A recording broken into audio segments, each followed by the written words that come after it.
உங்களுக்காக வழங்குவது feminine happy day everyday sanitary napkin. வெளியீடு வம்சம் ஃபர்டிலிட்டி அண்ட் ஹெல்த் கேர்.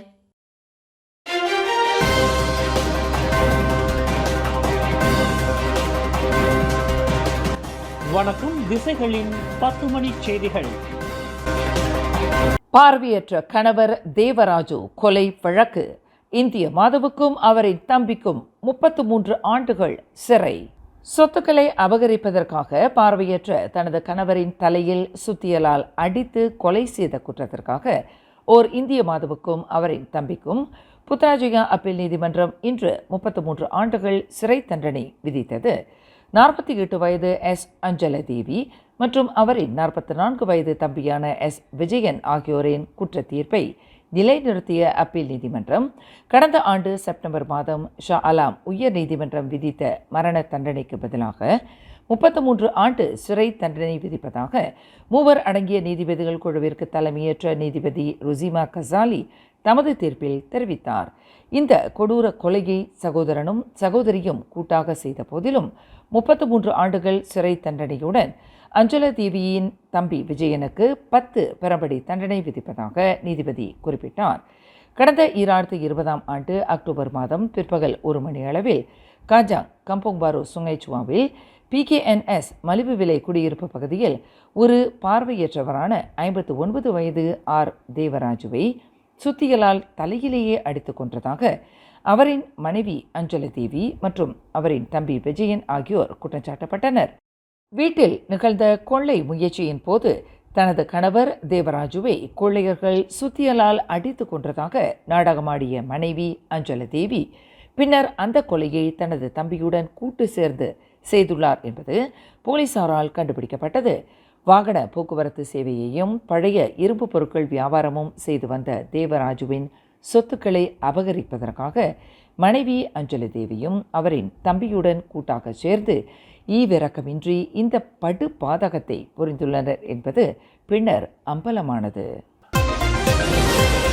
கடந்த ஜூன் 17ஆம் தேதி மக்கள் நடமாட்டம் மிகுந்த காஜாங் மெட்ரோ பிளாசா பேரங்காடி நகைக்கடையில் துப்பாக்கி முனையில் 32 லட்சம் வெள்ளி பெறுமானமுள்ள நகைகள் கொள்ளையடிக்கப்பட்ட சம்பவத்தில் தொடர்புடைய 4 முகமூடி கொள்ளையர்களில் ஒருவன் போலீசாரால் நேற்று சுட்டுக் கொல்லப்பட்டுள்ள வேளையில் இதர கொள்ளையர்கள் அடையாளம் காணப்பட்டுள்ளனர். தேடப்பட்டு வரும் அந்த கொள்ளையர்கள் விரைவில் பிடிபடுவர் என்று ஸ்லாங்கூர் மாநில போலீஸ் தலைவர் டத்தோ ஹுசேன் உமர் கான் இன்று தெரிவித்தார். காஜாங் அருகில் சில்க் நெடுஞ்சாலையில் சுங்கைபாலா டோல் சாவடி அருகில் நேற்று பிற்பகல் 3 மணி அளவில் நடந்த துப்பாக்கிச் சண்டையில் 30 வயது மதிக்கத்தக்க அந்த கொள்ளையன் சுட்டு வீழ்த்தப்பட்டான். தங்கள் வசம் துப்பாக்கிகளை வைத்திருக்கும் அந்த கொள்ளை கும்பலை சேர்ந்த சந்தேக பேர்வழிகள் இன்னமும் ஸ்லாங்கூர் மாநிலத்திற்குள் இருக்கக்கூடும் என்று நம்பப்படுவதாக டத்தோ ஹுசேன் உமர் குறிப்பிட்டார்.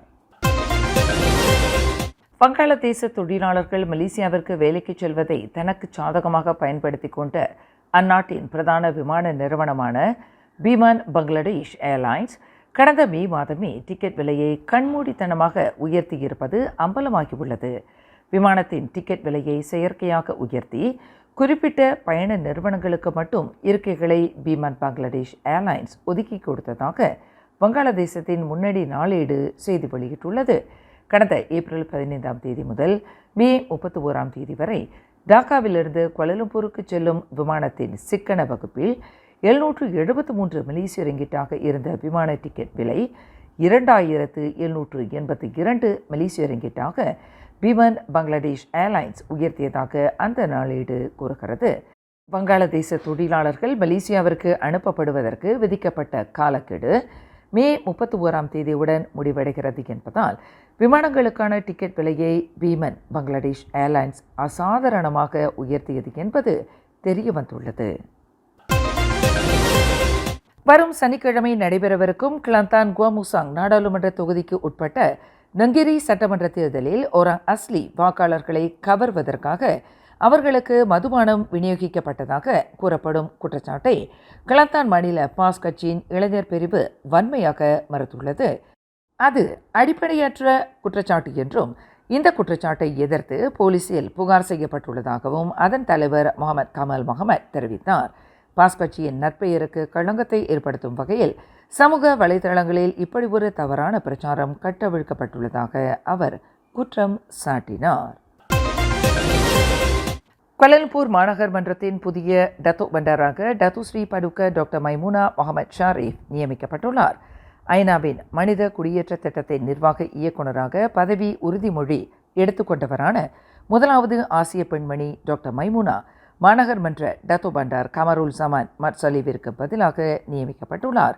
63 வயது டாக்டர் மைமுனா நியமனத்திற்கு மாமன்னர் சுல்தான் இப்ராஹிம் அங்கீகாரம் வழங்கியுள்ளதாக பிரதமர் துறையின் கூட்டரசு பிரதேச அமைச்சர் டாக்டர் ஜலிஹா முஸ்தபா தெரிவித்துள்ளார். மலேசிய அறிவியல் பல்கலைக்கழகத்தின் பட்டதாரியான டாக்டர் மைமுனா இங்கிலாந்து வேல்ஸ் பல்கலைக்கழகத்தில் நகர திட்டமிடல் துறையில் முதுகலை பட்டம் பெற்றவர் ஆவார். டாக்டர் மைமுனா பதவிக்காலம் நாளை ஆகஸ்ட் 15ஆம் தேதி முதல் அமலுக்கு வருகிறது. எரிபொருள் வாராந்திர விலை நிர்ணயிப்பில் டீசல் விலை தீபகற்ப மலேசியாவில் 5 காசு குறைந்துள்ளது. லிட்டருக்கு 3 வெள்ளி 30 காசுக்கு விற்கப்பட்ட டீசல் 3 வெள்ளி 25 காசாக குறைக்கப்பட்டுள்ளது. பெட்ரோல் ரான் 95, பெட்ரோல் ரான் 97 ஆகியவற்றின் விலையில் எந்தவொரு மாற்றமும் இல்லை. அவற்றின் விலை தொடர்ந்து நிலைநிறுத்தப்பட்டுள்ளதாக நிதி அமைச்சு அறிவித்துள்ளது. சமூக வலைதளங்களில் கண்டென்ட் கிரியேட்டர் எனும் உள்ளடக்கத்தை உருவாக்குபவராகவும் தன்னம்பிக்கை வார்த்தைக்கு சொந்தக்காரராகவும் நடன கலைஞராகவும் நடிகையாகவும் தொழில் முனைவராகவும் பல்வேறு பரிணாமங்களில் தன்னை செதுக்கிக் கொண்டவரான நிலா லிங்கேஷ் இந்தியர்களின் அலைவரிசையில் அதிக எண்ணிக்கையிலான சந்தாதாரர்களை பெற்றதற்காக மலேசிய சாதனை புத்தகத்தில் இடம்பெற்று சாதனை படைத்துள்ளார். சமூக ஊடகங்களில் பவனி வரும் பிரபலங்களில் ஒருவராக விளங்கும் ஜோகோர் பாருவைச் சேர்ந்த நிலாவின் இந்த குறிப்பிட்ட சாதனையானது அவர் முன்பு பெற்ற சில்வர் பிளே பட்டன் சாதனையை விட 10 லட்சத்திற்கும் அதிகமான சந்தாதாரர்களை தாண்டிய நிலையில் யூடியூப்ஸ் கோல்ட் பிளே பட்டன் சாதனையையும் எட்டிப்பிடித்துள்ளார்.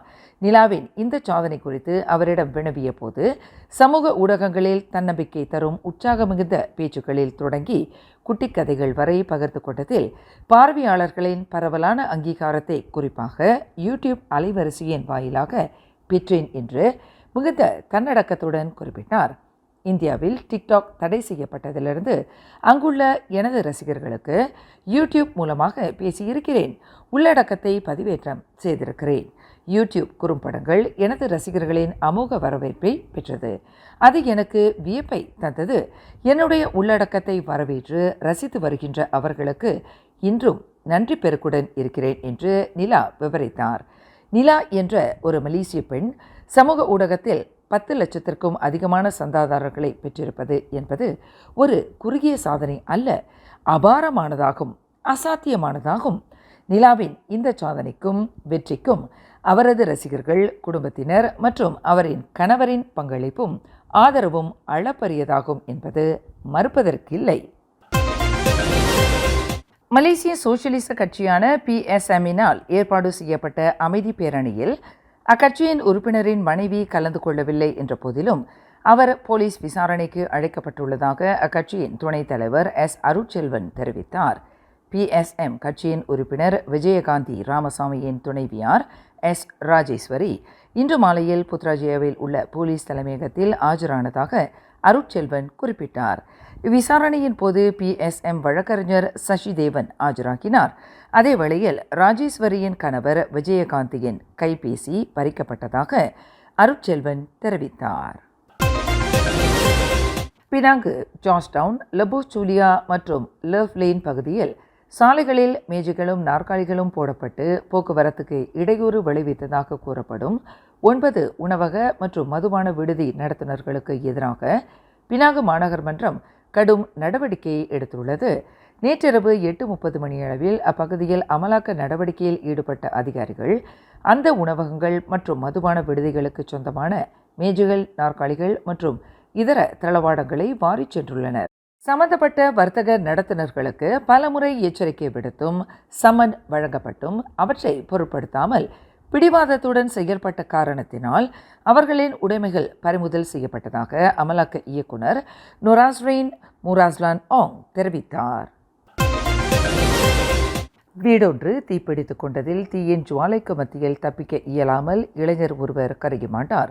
இச்சம்பவம் இன்று காலையில் கிளந்தான் தனமேரா ஜலான் கடீர் அடபி லோரோங் நிமார் 5-0 என்ற இடத்தில் நிகழ்ந்தது. வீட்டின் மேல் மாடியில் உறங்கிக் கொண்டிருந்த 27 வயது இளைஞர் இதில் கருகி மாண்டதாக தனாமிரா தீயணைப்பு மீட்பு படையினர் தெரிவித்தனர். பிரமுகர் ஒருவரின் மெய்க்காவலரால் கண்மூடித்தனமாக தாக்கப்பட்டதாக கூறும் உடல் ஊனமுற்ற இ-ஹெயிலிங் ஓட்டுநர் தனக்கு நீதி கிடைக்க வேண்டும் என்று கோரிக்கை விடுத்துள்ளார். சம்பந்தப்பட்ட பிரமுகரின் மெய்க்காவலர் தம்மை எவ்வாறு தாக்கினார் என்பதற்கான வீடியோ கிளிப்பையும் வழக்கறிஞர் என் சுரேந்திரன் தலைமையில் இன்று நடைபெற்ற செய்தியாளர்கள் கூட்டத்தில் இ-ஹெயிலிங் ஓட்டுநர் அம்பலப்படுத்தினார்.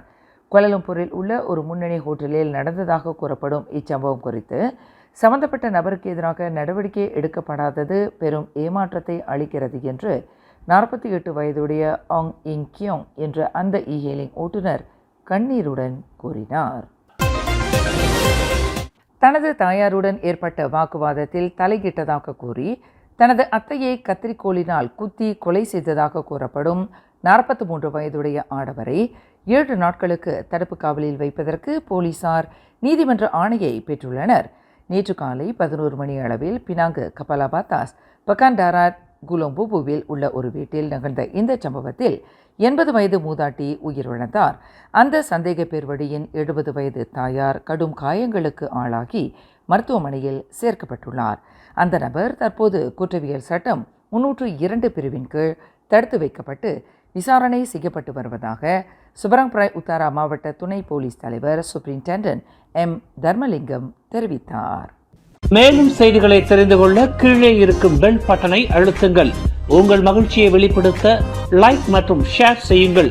தொடர்ந்து திசைகளோடு இணைந்திருக்க சப்ஸ்கிரைப் செய்யுங்கள்.